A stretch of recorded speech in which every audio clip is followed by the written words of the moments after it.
C'est avec une immense fierté et une grande gratitude que je me tiens devant vous pour donner le coup d'envoi de la relance de l'exploitation commerciale du programme de transport ferroviaire de masse d'Abuja. Quelques semaines après sa relance, l'Abuja Rail Mass Transit, ou ARMT, est en train de transformer la mobilité dans la ville. Les trajets sont gratuits jusqu'en décembre de cette année et les passagers ne tarissent pas d'éloges sur le service.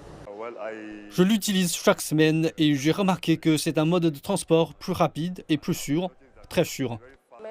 La ponctualité est à saluer ainsi que la sérénité et les services sont bons en général. Cependant, les passagers sont confrontés à des problèmes tels que la surpopulation parce que le service est gratuit et le manque de clarté des informations sur les itinéraires.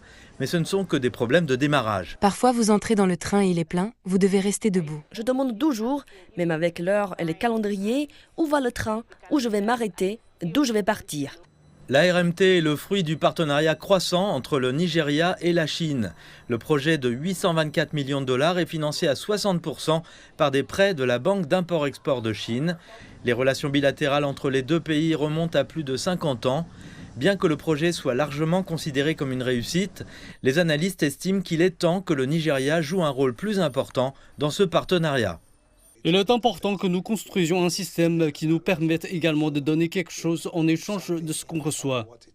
Ainsi, si la Chine nous donnait de la technologie, nous pourrions peut-être être en mesure de lui fournir des biens ou des services, ou vice-versa. Le partenariat entre le Nigeria et la Chine a donné naissance à plusieurs projets, notamment des infrastructures routières, des aéroports et des ports en eau profonde.